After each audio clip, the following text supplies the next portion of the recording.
Selamat bergabung kembali di channel Pinata. Aset dalam suatu bisnis ditujukan untuk mencetak sales atau pendapatan.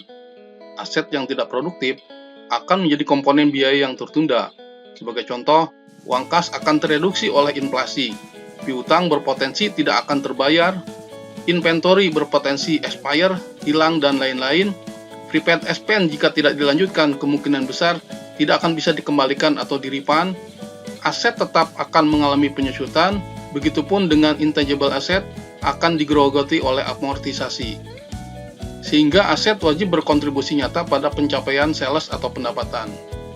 Apabila bisnis tidak tumbuh atau tidak naik kelas, maka akan berpotensi kepada kebangkrutan. Aset dapat dikatakan produktif apabila mampu efektif di dalam menghasilkan penjualan, serta efisien di dalam menghasilkan keuntungan.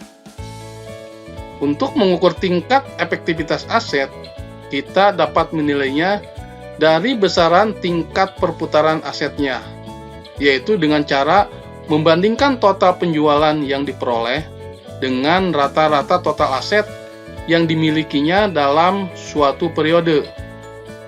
Semakin tinggi tingkat perputaran aset, maka menunjukkan semakin efektif aset tersebut mampu menghasilkan penjualan.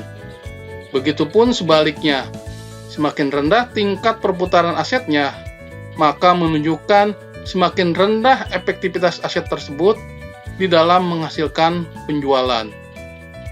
Sementara untuk mengukur tingkat efisiensi aset, yaitu dengan cara membandingkan laba bersih yang diperoleh dengan total penjualan dalam suatu periode. Semakin tinggi nilainya, maka semakin baik atau semakin efisien aset tersebut di dalam menghasilkan keuntungan.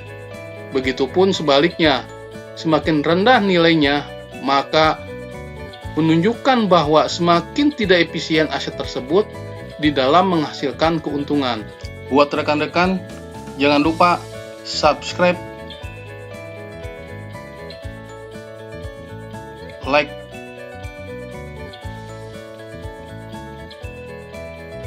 dan komen.